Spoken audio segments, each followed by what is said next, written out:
from Simply You Wellness. Good morning to you, Dr. Tara. Hey, good morning. Thanks again for joining us today. Yeah. Another interesting topic that we're going to talk about, 1 in 10 women. So that means that more than likely someone that you know in your friend circle is suffering from endometriosis. So tell me what it is and what are some of the symptoms of it? Yeah, you're very correct about that. It's kind of an alarming statistic.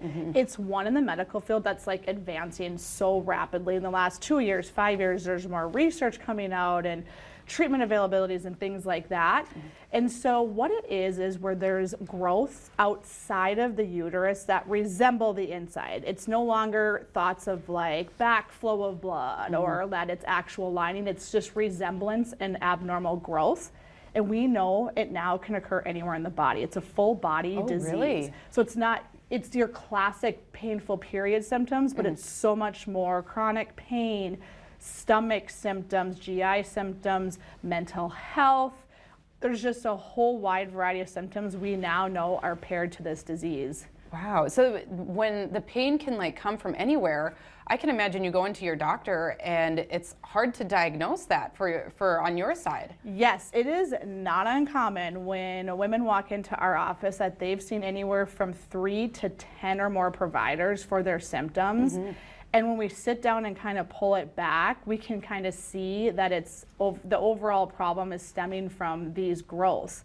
Now, if you ask like an excision specialist, like, why would a growth in my pelvic area cause shortness of breath or mental fog? Yeah. That's where the science they're pairing together goes, all I know is when I remove it, those symptoms are gone. So it's creating full body inflammation in areas that you wouldn't normally think to pair it together come from the reproductive system. Yeah, that reminds me of something someone once told me, where the source of the pain is not always the source of the pain. You're exactly right. Yeah, Yep. So you mentioned surgery, removing the growths. Is that the only treatment option, or are there other ways to go about treating it? It's a very good question. With this particular disease, the hardest part is getting that diagnosis.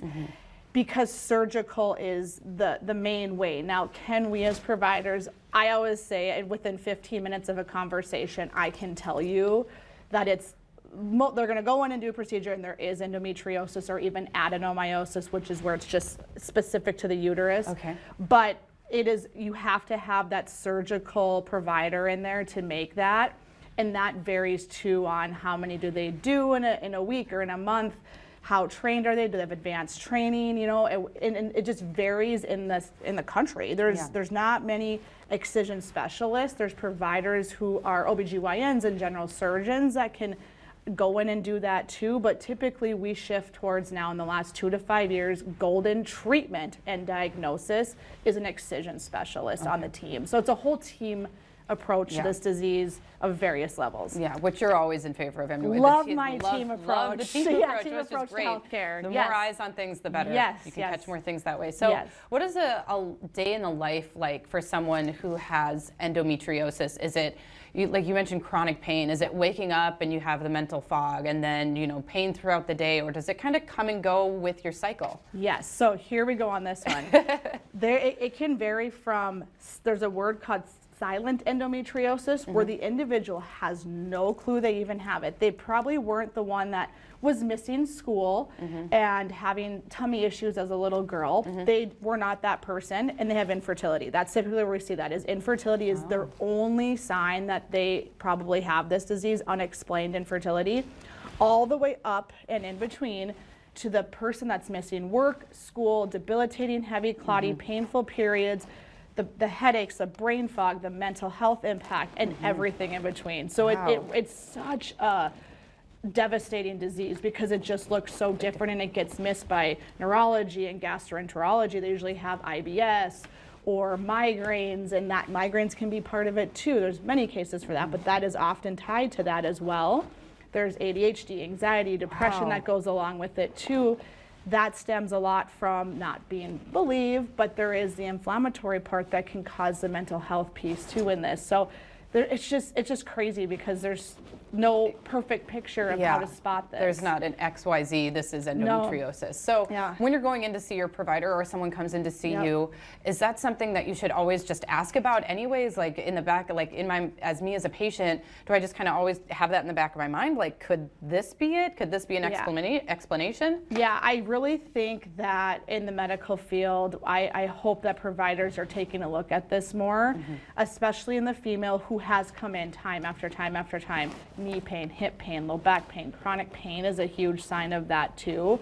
I always start with asking what were their periods like when they started, like why perhaps were you placed on birth control. I ask about moms, aunts, sisters, cousins, like what does that look like? Is there hysterectomies? Did we ever talk about that type of stuff?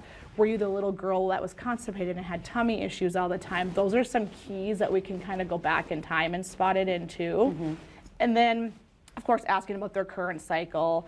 And did that change after having children? You know, it's often a myth that if you have children, you don't have this, and that's not true either. You could have 5, 8 kids and still have endometriosis as well. You could have a hysterectomy and still have endometriosis in there too. Interesting. Yep. So you mentioned mental health as a part of this, and I can imagine if you're struggling with painful periods or any sort of symptom, that you definitely need someone on your side to say, yes, this pain is real, and someone to support you through that. Right. Many have been dismissed or told that this is just how it is, this is normal. As a society, we've kind of normalized this for women too and said this is just how periods are, and that's just simply not the case. And so they do over time have that, but chronic pain can lead to mental health. Alongside this disease is anxiety, depression, ADHD, and a lot of other diagnoses as well. And so it's taking care, it's made an impact on the time they wake up, the time they go to sleep, to their job. It's really impacted that too. Do they have a job where they're supported if they have to stay home and miss work because of this too? And do they go to the ER for pain all the time or monthly at certain times of the month, and that really just weighs on them, and we've got to start taking the mental health part of that serious too. Absolutely. And I have a quick question for you. I'm wondering if patients that you have come to see you and you've determined that it is endometriosis, they get those growths removed. What is their life like after that? Goosebumps when you ask about that. I have sent, and I'm up to hundreds when I say that, and it is a whole new woman, and I often have the spouse or the mother or a partner that's on the visit too, and they're just so appreciative. They can't believe it, like how has this been for so many years? I've seen so many different people. When we kind of flip the approach and flip their care team around a little bit and say, you know what, let's just try something different than you've been doing, and we get those lesions removed, essentially is what it comes down to. Whole new person in the office. We can reset the whole game plan over and start fresh. Wow, amazing. So if we got about 30 seconds left, if somebody's watching this and considering that this might be them, what are their next steps? What would you recommend to them? Yeah, so I would say get in with your healthcare provider, grow your team. Go add, we love pelvic floor PT, we love acupuncture, we really grow your team. You can stop in if that's the only thing you want to see us at Simply You for. That can be a one-stop for that too. But go back into your healthcare team and really ask them. There's so much out there, I think, on the internet and social media on this nowadays too. All of March is Endometriosis Awareness Month, so Simply You will be putting out content on our podcast, on our blog. We're going to have a free quiz you can actually take too to help see some of those symptoms we're putting together.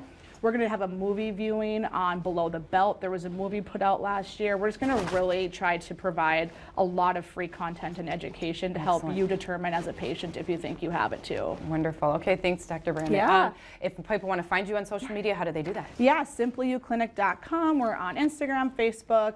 We have our podcast, which is on our website too. You can just message us on there. We have a little message feature on there too if you're just curious too. We're always open to talk on there. Wonderful. Thank you, Dr. Tara, for joining us this morning. Thanks for having me. Yes.